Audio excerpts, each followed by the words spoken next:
جی شیخ تنویر احمد صاحب، ذرا Punjab bar council کے بارے میں ہمیں ذرا آگاہ کر دیں کہ وہاں ہمارا جنوبی پنجاب ایک محرومیوں کا شکار ہو رہا ہے، اس کی کیا وجوہات ہیں اور ہم کیوں ہمارا ایک کوئی نمائندہ پاکستان بار کونسل کا ممبر نہیں بنتا؟ ہمیں حالانکہ کیونکہ ہمارے ووٹوں سے جو الیکٹ ہوتے ہیں یہاں پر، وہ ووٹ اپر پنجاب میں جا کر دیتے ہیں، اپنے بینیفٹس اٹھا کر دیتے ہیں. ایون کہ لاسٹ ٹائم تو بڑی ہی امبیزلمنٹ فیل ہوئی. یہاں بار میں سٹیکر لگائے لوگوں نے، منہ کالے کیے، بکاؤ بکاؤ بکاؤ. کیوں ہمیں یہ سننا پڑے؟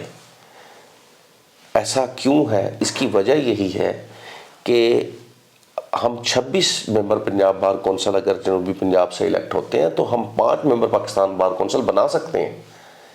تو ہم کیوں نہیں بناتے؟ کیونکہ ہم ووٹ اپر پنجاب میں جا کر دیتے ہیں اپنے مفادات کے لیے، جبکہ ہم ووٹ جنوبی پنجاب سے لے رہے ہیں. تو پھر ہم رونا کیوں روئیں کہ ہم محرومی کا شکار ہیں، ہمارے ججز نہیں بنتے، ہماری نمائندگی نہیں ہے.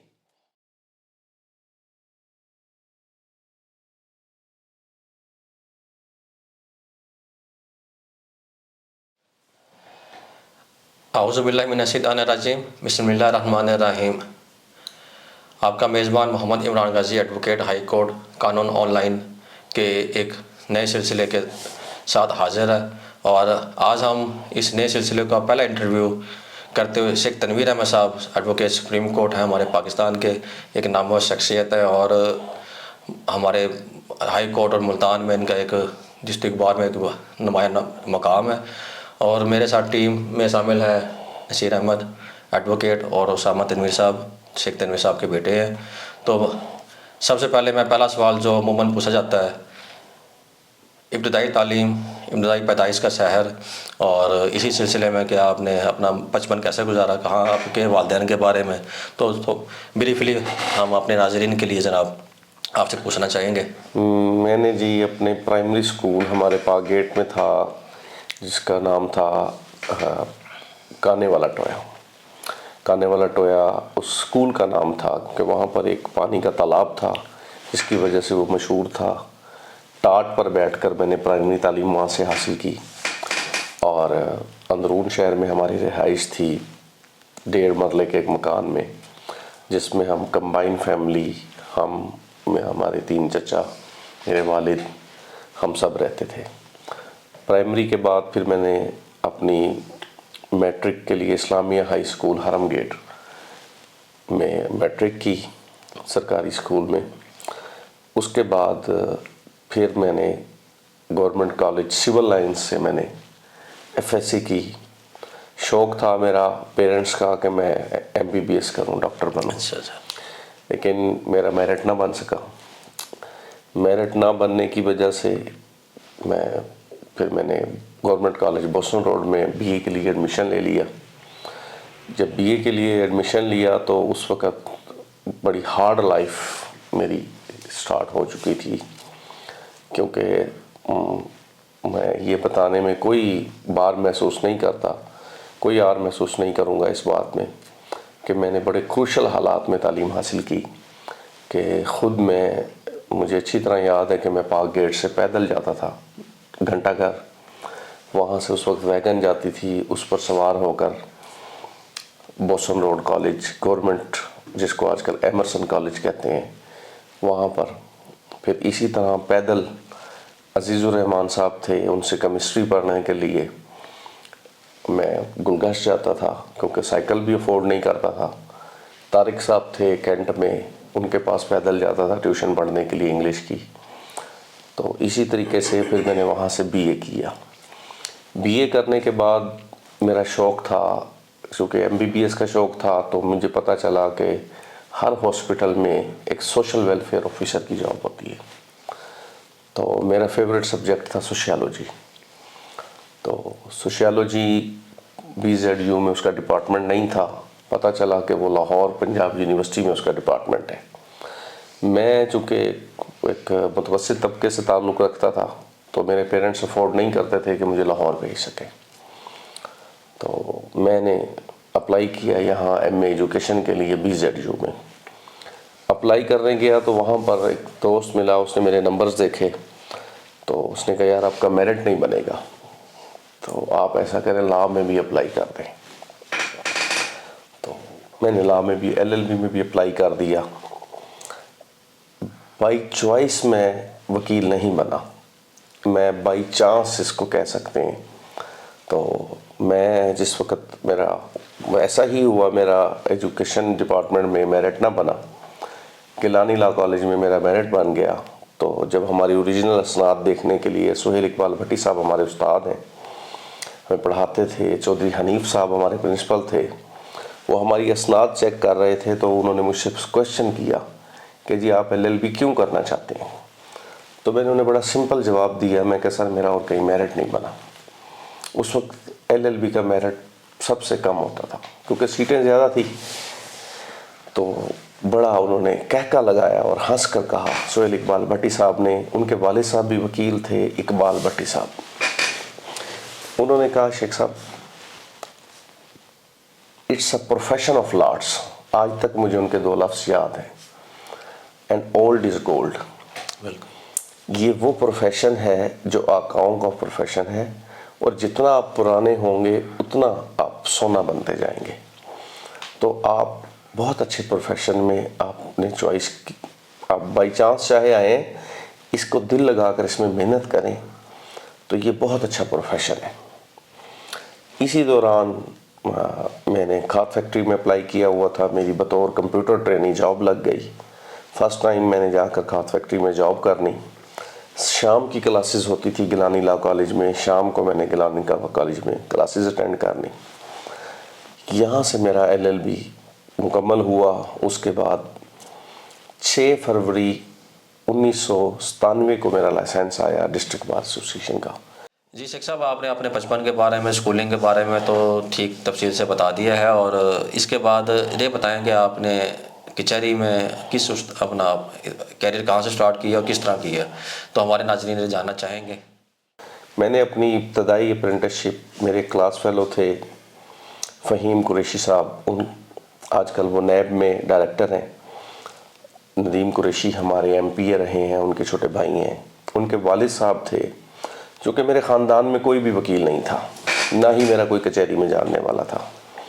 میں نے فہیم سے ریکویسٹ کی کہ یار اپنے والد صاحب کو کہیں مجھے شاگرد رکھ لیں. تو میں آج بھی وہ لفظ بھولا نہیں ہوں کہ انہوں نے اپنے والد صاحب سے کہا, انہوں نے کہا جی بھیج دینا. پہلا دن تھا میرا کچہری میں اپنے استاد کے پاس. تو استاد میرے کا جو چیمبر تھا اس کے 2 دروازے تھے, ایک فرسٹ ایک بیک پر. مجھے انہوں نے کہا بیٹا جائیں دیکھ کر آئیں عدالتوں میں کس کس کمرے میں کون کون سا نام لکھا ہوا ہے. میں واپس آیا تو استاد صاحب کی چیئر فرنٹ دروازے کی طرف ان کا منہ تھا, سامنے 2 سینئر منشی بیٹھے ہوئے تھے. تو میں بیک دروازے سے جب انٹر ہونے لگا تو میرے استاد کے لفظ تھے ان منشیوں کو کہ نیا بچہ آیا ہے, اسے اتنا بھگائیں کہ یہ خود بھاگ جائے. تو میرے لیے بڑی مایوسی بھی تھی, لیکن میرے اعصاب پختہ تھے. میں نے ٹھان لی کہ میں نے بھاگنا نہیں, نہ ہی استاد چیت کرنا ہے.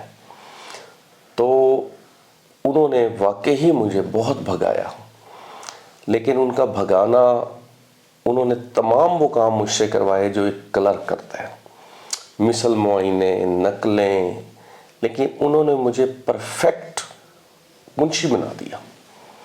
اس کا فائدہ مجھے یہ ہوا کہ میں نے سنگل ایک دن ضائع نہیں کیا. میں نے ٹھان لی تھی انٹیمیشن بھیجنے کے بعد کہ جس دن میرا لائسنس آئے گا میں انڈیپینڈنٹ چیمبر خریدوں گا. تو میرا 6 فروری کو لائسنس آیا. 7 فروری کو میں نے اپنے استاد سے اجازت لے کر شیخ ضیاء الدین قمر صاحب, اللہ پاک انہیں جنت الفردوس میں جگہ دے, مرحوم, انکم ٹیکس آفس کے سامنے ان کا آفس ہوتا تھا, ان سے میں نے چیمبر خریدا 1,25,000 روپے کا. تو 7 فروری کو میں انڈیپینڈنٹ اپنے چیمبر میں بیٹھ گیا. اس وقت تک سوائے قانون کی بکس پڑھنے کے علاوہ مجھے کچہری کا منشیوں کے علاوہ اور کوئی کام نہیں آتا تھا. تو لیکن اس میں مجھے فائدہ یہ ہوا کہ ابتدائی طور پر جب وکیل وکالت سٹارٹ کرتا ہے تو سب سے پہلے اسے منشی کیپچر کرتے ہیں, اور منشی ہی وکیل کی بدنامی کا باعث بنتے ہیں. بالکل. چونکہ میں بھاگ بھاگ کر کام کر کر کے کندن بن چکا تھا تو میرے سامنے ان منشیوں کی نہ چلی. تو پہلے 3 ماہ تک میں نے بڑی گلٹ فیل کی کہ میرے پاس سینئر ترین منشی میرے پاس آ گیا. عبد الرشید عرف شیدہ ٹلی اس کا نام تھا. کچہری کا بدنام زمانہ وہ منشی تھا. جیسے ہی کسی کلائنٹ نے آتے ہی اس نے اس سے بیٹھتے ہی کہنا جی چائے کے پیسے دیں. مجھے بڑا گلٹ فیل ہونا کہ یار ایک بندہ ہمارے پاس چل کر آیا ہے. یہ پروفیسر آف لارڈز میرے ذہن میں وہ لفظ پیوست تھے چودھری حنیف صاحب کے کہ ہمارے پاس اخلاقی طور پر بھی غلط ہے کہ کوئی شخص ہمارے پاس آیا ہے تو ہم اسے سرو کرنے کی بجائے اسے کہیں کہ دیں جی چائے کے پیسے. پھر سیکنڈ دیں جی لفافے کے پیسے. اگر کسی نے 10 روپے کا ٹکٹ منگوانا ہے اور 100 روپیہ دیا ہے تو اس نے بقایا نہیں دینے.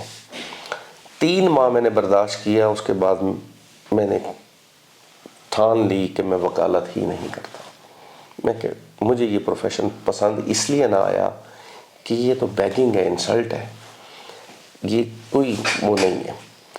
میں نے گھر آیا, میں نے اپنے ایک دوست تھے بہت میرے قریبی, انہیں کہا, میں نے بزنس مین تھے, میں نے کہا یار میں نے نہ کوئی کاروبار کرنا ہے. کہتے کیوں؟ میں کہ یار یہ کوئی پروفیشن ہے, ہم اس پروفیشن میں بڑے سخت لفظ استعمال کروں گا اور کسی کوٹھے میں کوئی فرق نہیں ہے. وہاں پر بھی کوئی جب جا کر بیٹھتا ہے تو کوئی ان کا ملازم آ جاتا ہے, دیں جی سگریٹ کے پیسے, دیں جی کھانے کے پیسے, اور وہ بقایا نہیں دیتا. تو میں نے انہیں کہا یار یہ کوئی پروفیشن نہیں ہے. انہوں نے کہا یار آپ اپنے آپ کو سدھار لیں, آپ ایسا نہ کریں. تو میں نے کہا کوشش کی جا سکتی ہے. تو میں بڑے فخر سے یہ بات کرتا ہوں کہ میں نے ٹھان لی. میں نے پہلا منشی رکھا 100 روپے ڈیلی پر. میں نے منشی صاحب کو کہہ دیا, میں کہ جی آپ نے میرے ساتھ کام کرنا ہے تو کسی کلائنٹ سے آپ کوئی پیسے نہیں لیں گے. مجھے 6 ماہ تو دقت ہوئی, دشواری ہوئی کہ 6 ماہ تو مجھے کافی تکلیفیں اٹھانا پڑی, اس منشی کو جیب سے پیسے دینا پڑے. تو 6 ماہ کے بعد میرا نام مشہور ہو گیا کہ شیخ تنویر کی سیٹ پر 1 مرتبہ فیس لی جاتی ہے, دوبارہ کوئی نہیں مانگتا. پھر میرے پاس ابتدائی طور پر ایک بکھر کا کیس آ گیا. ان دنوں میں ضلع بندی تھی ملتان سے, پنجاب سے بلوچستان گندم بھیجنے پر. تو ہر فلور مل والے کو کوٹا ملتا تھا 1 گاڑی بھیجنے کا, 2 گاڑی بھیجنے کا. تو وہ ایک پرمٹ کی آڑ میں 2-3 گاڑیاں بھیج دیتے تھے. تو وہ عموماً آخری جو چیک پوسٹ ہے پنجاب اور بلوچستان کے درمیان وہ داجل چیک پوسٹ ہے, وہاں پر ان کی گاڑیاں پکڑی جاتی تھی. تو ان کا ٹرائل بکھر میں ہوتا تھا. تو ان دنوں میں بکھر جانا یہاں سے کم از کم 5 گھنٹے کا سفر تھا. پھر میں نے بکھر جانا, بکھر کے بعد پھر مجھے کوئٹہ کا کیس ملا, کوئٹہ جانا. ایون کہ مجھے پاکستان کے کسی کونے کا بھی کیس ملا ہے تو میں نے خود اسے پڑھا ہے اور میں نے سیکھنے میں کوئی انسلٹ فیل نہیں کی. مجھے آپ سے سیکھنے کو کچھ ملا ہے, میں نے پوچھا ہے. میرے پاس جو کیس آیا ہے میں نے اس سے ریلیٹڈ جس سے مجھے جو رہنمائی ملی ہے میں نے لی ہے جا کر. میں نے یہ نہیں سمجھا, انسلٹ نہیں سمجھی کہ میں کیوں پوچھوں جا کر, کوئی کیا کہے گا کہ یار شیخ صاحب کو یہ نہیں پتا. میں نے ہر شخص سے جس کو میں نے سمجھا ہے کہ میرے پاس سول میٹر آیا ہے, تو ہمارے ہمسائے تھے میاں سعید صاحب, بہت شفیق انسان ہیں, ان سے جا کر پوچھنا, انہوں نے بتانا, سمجھانا. سامنے ہمارے فضل الرحمان خان صاحب تھے, موسٹ سینئر لائر تھے فوجداری کے, ان کے پاس جانا, انہوں نے بچوں کی طرح سمجھانا. چونکہ بیسک جہاں میں نے اپرنٹسشپ کی تھی وہاں تو میں صرف کلر کی بنا تھا, باقی چیزیں میں نہیں بتا سکتا کہ میں نے اپنی وکالت کے کسی ایک شخص سے سیکھی ہوں. جس ٹاپک پر مجھے جو کیس ملا ہے وہ میں نے ابتدا میں کیا ہے.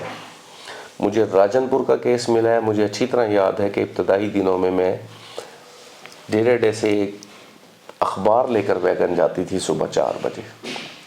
اس وین میں نے بیٹھنا, راجن پور جانا, کیس کر واپس آنا. یعنی کہ ابتدا میں نے بہت زیادہ محنت کی اور الحمدللہ اس محنت کا ثمر آج اللہ پاک نے مجھے دیا ہے کہ میں یہ سمجھتا ہوں کہ واقعی it's a profession of arts, اور الحمدللہ اس پروفیشن نے مجھے بہت رسپیکٹ بھی دی ہے، اور اسی پروفیشن سے مجھے اللہ پاک نے بہت کچھ نوازا ہے۔ جتنا بڑا ہمارا گھر تھا اس سے زیادہ بڑا آج الحمدللہ میرا کچن ہے۔ تو یہ سب میرے اللہ پاک کا کرم ہے، اسی پروفیشن کی بدولت ہے۔ تو میں یہ تمام بات اس لیے بتانا چاہ رہا ہوں کہ یہ جو ینگسٹرز آتے ہیں انہیں ہم وکیل مایوس کر دیتے ہیں کہ نہیں یار، یہ خود ہم وکالت کر رہے ہیں 30 سال سے، آنے والے کو ہم ڈسکریج کرتے ہیں کہ یہ اچھا پروفیشن نہیں ہے، اس میں کچھ نہیں ہے۔ یہ بہت اچھا پروفیشن ہے۔ دیکھیں، وکیل واحد وہ پروفیشن ہے جو کسی کا سب آرڈینیٹ نہیں ہے۔ آپ اگر کہیں جاب میں ہیں اور آپ 21ویں گریڈ کے بھی آفیسرز ہیں تو آپ کو کوئی نہ کوئی سب آرڈینیٹ آپ کسی کے ضرور ہوں گے، آپ کا کوئی نہ کوئی باس ضرور ہوگا۔ وکالت اسی لیے اس کو پروفیشن آف لارڈس کہا گیا ہے کہ اس کا کوئی باس نہیں ہے، خود باس ہے۔ بالکل، اور اس میں کوئی لیمٹ نہیں ہے کہ آپ کتنی فیس کس کلائنٹ سے لینا چاہتے ہیں، ہر چیز کا ایک معیار اور ریٹ مقرر ہے۔ وکالت واحد ایک ایسا پروفیشن ہے جس میں آپ اپنی قابلیت کی بنیاد پر جتنی چاہے فیس لے سکتے ہیں، لیکن اس کے لیے آپ کو محنت کی ضرورت ہے۔ آپ کو اپنا نام پیدا کرنا چاہیے۔ آپ جب اپنا نام پیدا کر لیں گے، اپنی صلاحیت دکھائیں گے، تو پتہ چلے گا کہ واقعی آپ ہیں۔ ابتدا میں مجھے ایک بڑا کیس مل گیا، ہمارے پاکستان کا بہت مشہور کیس تھا مولانا مسعود اظہر صاحب کا۔ انہیں انڈیا نے قید کیا ہوا تھا، کچھ مجاہدین نے طیارہ اغوا کیا۔ طیارہ اغوا کرنے کے بعد انہیں ریلیز کروایا گیا۔ جس وقت وہ پاکستان آئے تو ان کے خلاف ایک FIR تھی تھانہ B ڈویژن DG خان کی۔ میرے پاس وہ کیس آیا، میں نے ان کی کویشمنٹ دائر کی ہائی کورٹ میں۔ تو جسٹس مولوی انوار الحق پنو صاحب تھے۔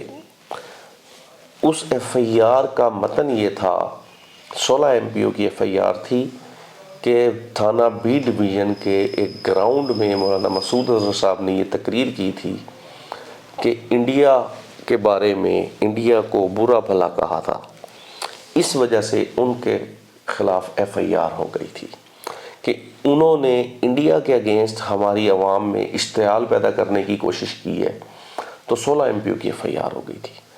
تو مولوی انوار الحق صاحب نے بڑی ڈیٹیل سے ججمنٹ دی اور اس پرچے کو کویش کیا، پرچہ خارج کیا کہ انڈیا روزانہ ہمارے مسلمانوں پر ظلم ڈھا رہا ہے، ہمارے مسلمانوں کے خلاف میڈیا پر، ٹیلی ویژن پر، ہر جگہ بولتا ہے۔ ان کے اگینسٹ تو کوئی FIR نہیں ہوتی۔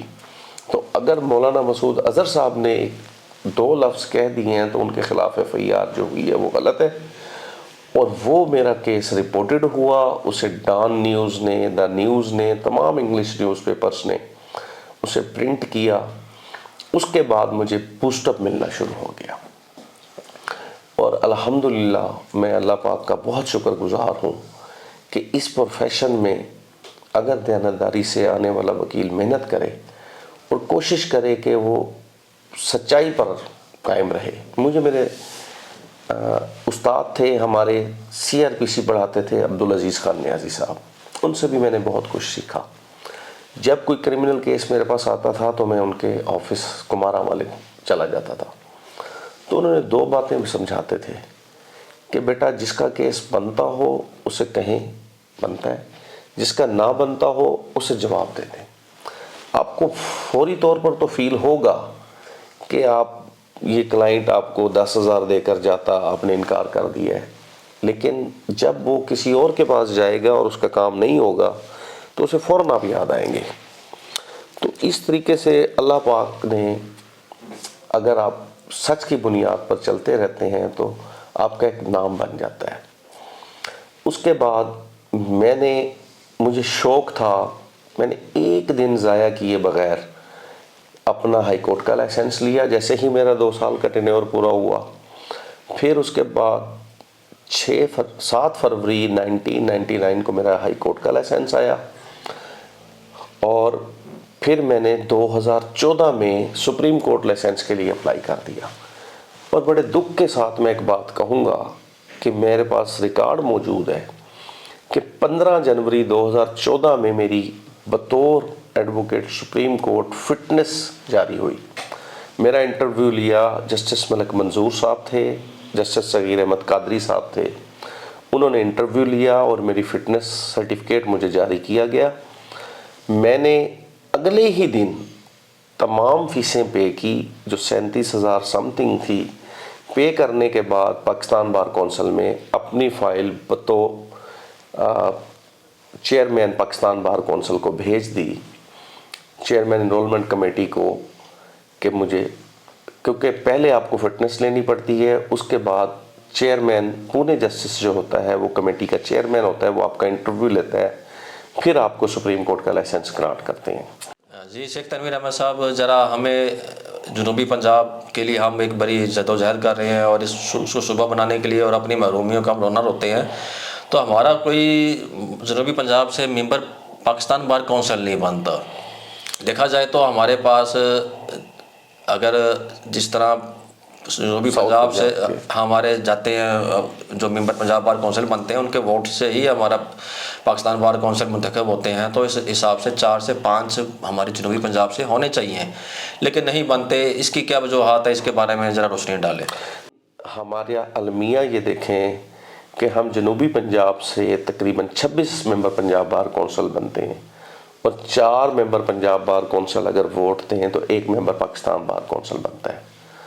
پاکستان بار کونسل میں ٹوٹل 23 سیٹیں ہیں, جبکہ 2014 میں ایک سنگل کسی ممبر پنجاب بار کونسل نے ساؤتھ اور پنجاب میں ووٹ نہیں دیا. تمام لوگوں نے ووٹ تو ساؤتھ سے لیے, ووٹ ہم سے لیے, لیکن ووٹ جا کر دیا لاہور والوں کو. ہماری پاکستان بار کونسل میں نمائندگی ہی نہیں تھی. کہ میری فٹنس سپریم کورٹ انرولمنٹ کے لیے 15 جنوری 2014 کو ہوئی تھی. میرا فٹنس سرٹیفکیٹ آپ کو دکھا سکتا ہوں اپنا, کہ اس کے بعد 9 سال میری باری کال نہیں ہوئی کیونکہ ہماری وہاں نمائندگی نہیں تھی. ہمیں حالانکہ کیونکہ ہمارے ووٹوں سے جو الیکٹ ہوتے ہیں یہاں پر, وہ ووٹ اپر پنجاب میں جا کر دیتے ہیں, اپنے بینیفٹس اٹھا کر دیتے ہیں. ایون کہ لاسٹ ٹائم تو بڑی ہی امبیزلمنٹ فیل ہوئی, یہاں بار میں سٹیکر لگائے لوگوں نے, منہ کالے کیے, بکاؤ بکاؤ بکاؤ. کیوں ہمیں یہ سننا پڑے, ایسا کیوں ہے؟ اس کی وجہ یہی ہے کہ ہم 26 ممبر پنجاب بار کونسل اگر جنوبی پنجاب سے الیکٹ ہوتے ہیں تو ہم 5 ممبر پاکستان بار کونسل بنا سکتے ہیں. تو ہم کیوں نہیں بناتے؟ کیونکہ ہم ووٹ اپر پنجاب میں جا کر دیتے ہیں اپنے مفادات کے لیے, جبکہ ہم ووٹ جنوبی پنجاب سے لے رہے ہیں. تو پھر ہم رونا کیوں روئیں کہ ہم محرومی کا شکار ہیں, ہمارے ججز نہیں بنتے, ہماری نمائندگی نہیں ہے. تو میں یہ کہوں گا کہ ایسا کوئی رول بننا چاہیے کہ جیسے ایک کے پی کے سے منتخب ہونے والا ممبر بار کونسل پنجاب میں ووٹ نہیں دے سکتا, اسی طرح ساؤتھ پنجاب سے الیکٹ ہونے والا اپر پنجاب میں ووٹ نہ دے سکے. تو اس وجہ سے ہمارا المیہ دیکھیں کہ ہماری فائلیں پینڈنگ رہتی ہیں. لاہور والوں کا ہر مہینے انٹرویو ہوتا ہے. اس کے بعد میں سجاد ٹانگرا صاحب کو اپریشیٹ کروں گا کہ 2019 کے الیکشن میں جب ممبر پنجاب بار کونسل الیکٹ ہوئے تو انہوں نے ہمت کی, مرزا صاحب کو کینڈیڈیٹ بنایا, اور ان کی وجہ سے جعفر تیار بخاری صاحب نے ووٹ دیا. جعفر تیار بخاری صاحب کی وجہ سے ملک ثاقب صاحب, ان کو میں سیلیوٹ کرتا ہوں, ڈیرہ غازی خان سے ممبر پنجاب بار کونسل ہیں, بے لوس صرف اس لیے انہوں نے ووٹ دیا ممبر پاکستان بار میں مرزا صاحب کو کہ ہمارے علاقے کے ہیں, ہماری جنوبی پنجاب کی نمائندگی کریں گے. ان 3 ووٹوں کی وجہ سے ملک طارق نوناری صاحب نے ووٹ دیا, کیونکہ ان کی بھی یہ کنڈیشن تھی کہ 3 ہوں گے تو چوتھا ووٹ میں دوں گا. تب جا کر ممبر پاکستان بار کونسل مرزا صاحب الیکٹ ہوئے. پھر انہوں نے وہاں آواز اٹھائی کہ ہماری پینڈنسی اتنی ہے, یہ نکالی جائے. پھر چیئرمین قاضی فائز عیسیٰ صاحب چیئرمین بنے. قاضی فائز عیسیٰ صاحب نے کو کہ ترازو پکڑا ہوا تھا، لیکن میں انہیں بھی سیلوٹ کرتا ہوں کہ انہوں نے پورے پاکستان میں جتنی فائلیں پینڈنگ تھی ایک مرتبہ انہوں نے ہر جگہ جا کر ہر شخص کو بلایا، اس کا انٹرویو لیا. اس سے پہلے جتنے چیئرمین بنے ہیں انہوں نے اگر اپنی چیئرمین شپ کے دوران 100 انٹرویو کیے ہوں گے، 100 لوگوں کو کال کیا ہوگا، تو قاضی صاحب نے بہت شارٹ پیریڈ میں بڑی ایفرٹس کے ساتھ کراچی جتنی پینڈنسی تھی کراچی سے سٹارٹ کیا. انہوں نے کراچی کی تمام پینڈنسی نکالی، یعنی کہ تمام لوگ جن کی فائلیں پینڈنگ تھی ان 2-3 دن انہوں نے وہاں ٹھہر کر ان کی فائلیں، کوئٹہ، پھر اس کے بعد KP کے، لاہور، ایون کہ ملتان، جنوبی پنجاب کی جتنی فائلیں پینڈنگ تھی ان تمام کو ایک مرتبہ بلایا. اور میں بار بار سلوٹ پیش کرتا ہوں، اس لیے کرتا ہوں کہ انہوں نے اتنی ایفرٹ اور پورا پراپر ٹائم دیا. لیکن جو بندہ حقدار ہے، جس کی فائل پینڈنگ ہے، اس لیے بھی میں نے سیلوٹ 2-3 مرتبہ کہا ہے کہ ہمارے یہاں پر خورشید شاہ صاحب تھے. انہوں نے ہماری جب فٹنس ہو جاتی ہے تو فٹنس ہونے کے بعد پاکستان بار کونسل ہم سے فیس لے لیتی ہے. ان کی فائل پینڈنگ تھی، فوت ہو گئے ہیں، اللہ پاک انہیں جنت الفردوس میں جگہ دے. انہوں نے باقاعدہ جسٹس ثاقب نثار صاحب اس وقت پونے جسٹس تھے، انہیں اپلیکیشن دی ریٹرن کہ جناب میری فائل اتنے عرصے سے پینڈنگ ہے، میرا انٹرویو نہیں ہو رہا، میری فیسیں واپس دے دیں. میں کم از کم میں بستر مرگ پر ہوں، میرے نام کے ساتھ میں صرف ایڈوکیٹ سپریم کورٹ لکھنا چاہتا ہوں. اگر میں یہ آنر لے کر نہیں فوت ہو سکتا تو میں اپنی فیس تو کم از کم اپنی علاج معالجے پر لگا لوں. تو یہ بہت بڑا المیہ ہے کہ فیس دے چکے ہوتے ہیں. اور پھر میرے ساتھ میرا فٹنس سرٹیفکیٹ آپ دیکھ لیں کہ 15 جنوری 2014 کو میری فٹنس ہونے کے بعد 30 جنوری 2022 کو میری انرولمنٹ ہوئی. آپ امیجن کریں کہ 9 سال کے بعد یہ اس دوران پتہ نہیں کتنے لوگوں کی ڈیتھ ہو گئی جنہوں نے فیسیں پے کی ہوئی تھی لیکن ان کا انٹرویو کال ہی نہیں ہوا. اور قاضی صاحب نے پورا ترازو رکھا، انہوں نے کوئی ڈسٹنگوش نہیں رکھی کسی کے درمیان. ایسا نہیں ہے کوئی، نہ ہی کسی نے جرت کی ہے. ہمارا جب انٹرویو کال ہوا تو ہم میں سے کئی لوگوں نے ایڈجرمنٹ بھیج دی ان کے خوف سے کہ قاضی صاحب ہیں، اور انہوں نے بلا تفریق قابلیت کی بنیاد پر لائسنس جاری کیے اور بلا تفریق انہوں نے ہر شہر کی جتنی پینڈنسی تھی تمام نکالی. 30 جنوری 2022 کو میرا انٹرویو ہوا قاضی فائز عیسیٰ صاحب. قاضی فائز عیسیٰ صاحب کو ایک ہمارے ساتھ کینڈیڈیٹ ایسے بھی تھے جن کی سفارش کے لیے بہت بڑے بڑے نام تھے. لاہور بار کے پریزیڈنٹ تھے، ملتان بار کے پریزیڈنٹ تھے، وائس چیئرمین صاحب تھے اور ممبر جوڈیشل کمیٹی تھے. 4 لوگوں نے جا کے ان کی سفارش کی تو قاضی صاحب نے اسٹیٹ فارورڈ ریفیوز کرتے ہوئے یہ کہا کہ یہ بار آپ کی ہے، پاکستان بار کونسل، آپ پونے جسٹس کو چیئرمین ہی نہ رکھیں، آپ جسے چاہیں لائسنس دیں، میں ڈسٹنگوش نہیں کروں گا. ہاں انہوں نے یہ اناؤنس کیا کہ میں یہ گیس دے رہا ہوں آپ کو. باہر حال میں ہم انٹرویو کے لیے ویٹ کر رہے تھے تو ان کا ایک PA ہے ذوالفقار، اس نے اناؤنس کیا کہ جی قاضی صاحب کی طرف سے اناؤنسمنٹ ہے کہ جو وکیل جو چوائس بتانا چاہے وہ بتا سکتا ہے. کہ ایسا نہیں ہے کہ ایک بندہ ٹیکس کی پریکٹس کرتا ہے تو اسے کرمنل کے کویسچن پوچھ لیے جائیں، ایک کرمنل کی پریکٹس کرتا ہے تو اس سے سول کے کویسچن پوچھ لیے جائیں. یعنی کہ انہوں نے یہ چوائس دے دی اور اس چوائس جاتے ہی وہ چوائس پوچھتے تھے اور اس چوائس پر انہوں نے بالکل میرٹ پر انہوں نے انٹرویو لیے سب لوگوں کے. اور صبح 9 بجے انٹرویو سٹارٹ ہوا تو اس کے بعد شام 8 بجے تک آخری انٹرویو بھی وہ کر کے گئے. تو میں یہ سمجھتا ہوں کہ ہماری جو